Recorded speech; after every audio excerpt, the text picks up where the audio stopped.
అయితే పాణిగ్రహణం చేసుకున్నాడో అప్పుడు ఆయనకి ఈ ఐశ్వర్యం అంతా వచ్చింది. స్త్రీ చిత్తం పురుషుని భాగ్యం. ఏ ఇంట్లో అయినా పురుషుడు ఒక పదవిని అలంకరించారు అంటే ఆ స్త్రీ యొక్క తెలియని కనిపించినటువంటి తపఫలితమే మగవాడు అనుభవిస్తాడు. దాంట్లో ఏమాత్రం సంశయం లేదు. అటువంటిది అమ్మవారు ఎవరయ్యా అంటే సూరసేన మహారాజవర్మణో నప్త్రీం. సూరసేన మహారాజు గారికి ఆవిడ సాక్షాత్తు మునిమనవరాలు. దేవసేన మహారాజు గారికి పౌత్రి, రేణు మహారాజు గారికి పుత్రి, రేణుకానాం నీ కన్యాం. రేణుకా అనేటువంటి జగజ్జనని, బలకంపేట నివాసిని. ఎంత గొప్పది!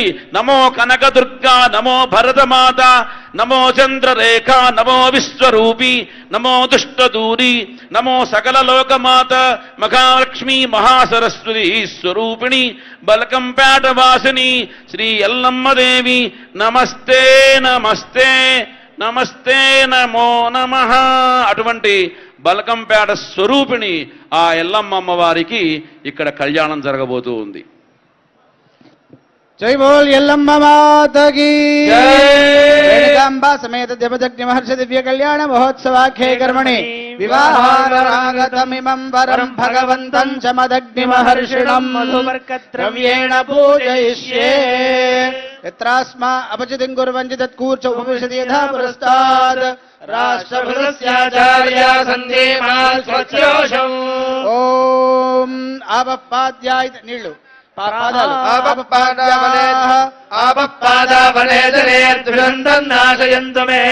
కులే బ్రహ్మవర్చస్య సహస్రమూర్తయే సహస్రపాదాక్షిశిరోరుమాహవే సహస్రనామ్నే పురుషాయ జాష్మతే సహస్రకోటి యుగధారిణే నమః. పురస్తాదభిషించంతు గాయత్రేణ ఛందసా దక్షిణతోభిషించంతు త్రైష్టుభేన ఛందసా పశ్చాదభిషించంతు జాగతేన ఛందసా దేవ ఉత్తరతోభిషించన్పారిష్టుభేన ఛందసా పరస్త్వపరిష్టాదభిషించంతు పాంతేన ఛందసా రుద్రాయస్థరధన్వనే గిరః ప్రేషవే దేవాయ స్వధామ్నే ధారధమానానమీఢుషే భరదాశ్రుణోతనా పాదత్తేభిరుత్రిషन्तమేభిः హిమా అశీయ భేషజేభిః యస్మద్దేశో వితరం జగుః పాదుకే అభిషిచ్య వరః ఆచమ్య మయేంద్రియం వీర్యం కూర్చాభ్యాం పరిగృహ్య మృణ్మయేనార్హణీయా ఆపయతి ప్రాహ ఆమాగరుయజసా వర్చసా సగుంకృతపయసా తేజసా చ ప్రియం ప్రజానాం కుర్వధిపతిం పశూనాం విరాజో దోహోసి విరాజో దోహమదేయమమధ్యాయ విరాజా విశ్వాయోనిమపి గచ్చతా అక్షత్ర ప్రతజా భోజా సమ్మాపరాధే విమప్పయః కలో పూర్ణపాత్రమానయతి దృఢిమచ్చతి సగుంసుజ్య కూర్చాభ్యాం ప్రేష్య దాతా మధువర్గేతి ప్రాహ త్రయ్యై విద్యాగే యశోసి యశోసి బ్రహ్మణో దీప్తిరసి ప్రియం ప్రజానాం కుర్వధిపతిం పశూనాం ఆమాగరుయజసా వర్చసా సగుంకృతపయసా తేజసా చ ప్రియం ప్రజానాం కుర్వధిపతిం పశూనాం అమృతోపస్తరణమసేయపీత్వా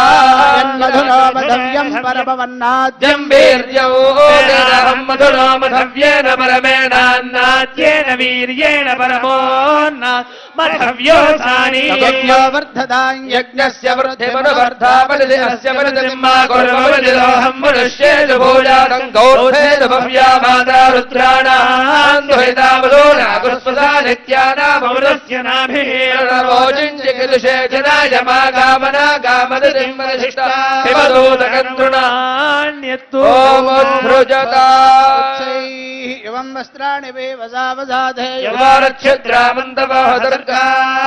అవాదరదమనుదాన విశ్వర్తేన మిత్రావరుణా సుమంగళీర్యం వధూరిమా గౌతమే తపశ్యదాగ్యమస్యై తత్వాయాధాస్తం విపరేదనా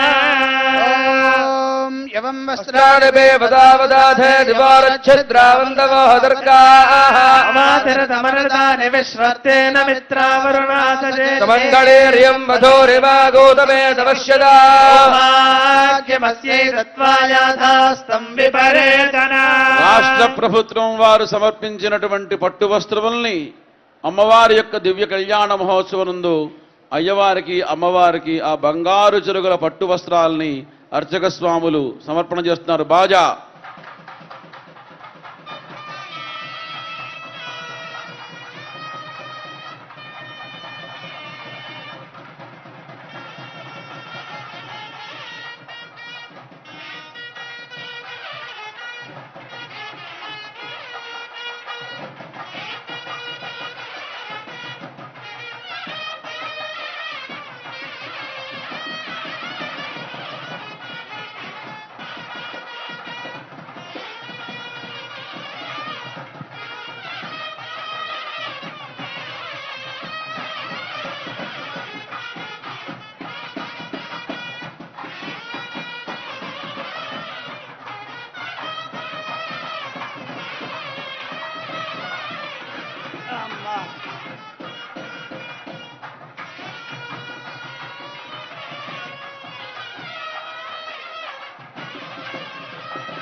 కన్యాదానం అనేటువంటి ప్రధానమైనటువంటి ఘట్టం జరగబోతూ ఉంది. దానికి సందర్భంగా మహాసంకల్పం, ఇందాక మనం చేసుకుంది సంకల్పం, ఇప్పుడు మహాసంకల్పం అనేటువంటి ఒక సంకల్పాన్ని అయ్యవార్లందరూ కూడాను పఠించబోతూ ఉన్నారు. ఈ కన్యని పంచభూతాల సాక్షిగా, అష్టాదశ పురాణాల సాక్షిగా, 4 వేదముల సాక్షిగా, గంగాది సర్వతీర్థములు సాక్షిగా, హిమాలయాది సమస్త పర్వతముల సాక్షిగా, అనేక దేవతా వృక్షముల సాక్షిగా, కశ్యప అత్రి భరద్వాజ విశ్వామిత్ర గౌతమాది ఋషుల సాక్షిగా, అగ్ని సాక్షిగా ఈ కన్యని నేను ఇస్తున్నాను. ఇంతేకాదయ్యా, అంగవంగ కళింగ కాశ్మీర కాంభోజ సౌవీర సౌరాష్ట్ర మహారాష్ట్రాది తెలంగాణాది అనేక రాష్ట్రములు, అనేక భాషల యొక్క సాక్షిగా ఈ కన్యని నేను వివాహం చేస్తున్నాను. ఈ కన్యని వివాహం చేస్తున్నాను అంటే మిగతా దానాల్లో సంప్రదదే నమమ, నాకు ఎటువంటి అధికారము లేదు. ఒక నవగ్రహ దానం చేస్తాం నమమ, గోదానం చేస్తాం నమమ, నాది కాదు ఇది అంటాం. కానీ ఏ ప్రపంచంలో కన్యాదానం విషయంలో సంప్రదదే, నాకు కూడా తండ్రిగా నాకు అధికారం ఉన్నది, నువ్వు తప్పు చేస్తే అడిగే అధికారం ఉందని ఆ ఒక్క 3 అక్షరాల్ని జాగ్రత్తగా అట్టే పెట్టుకొని ప్రతి తండ్రి కన్యని దానం చేస్తాడు. అలాగే ఇక్కడ రేణు మహారాజు గారు అయ్యవారికి, ఎందుకంటే ఆయన హిమాలయాలు చెప్పకుండా వెళ్ళిపోయినాడు అనుకోండి, అమ్మవారు ఏమైపోవాలి, చాలా కష్టం కదా. ఎందుకంటే వీళ్ళిద్దరు వివాహం కాగానే కొన్నాళ్ళు కైలాసానికి వెళ్ళారు. సరే, ఆవిడ కూడా చాలా చల్లగా ఉంటుంది, హైదరాబాద్ చాలా వేడిగా ఉంది, ఇక్కడ కంటే బాగా చల్లగా ఉంటుంది కదా, ఆయనతో పాటు పుష్పక విమానం ఎక్కి అమాంతం కైలాసం వెళ్ళింది. అయ్యవారు ఎప్పుడు ఖాళీ ఉంటే అప్పుడు తపస్సు చేసుకుంటూ ఉంటాడు. సరే, ఆయన మొహం ఈవిడ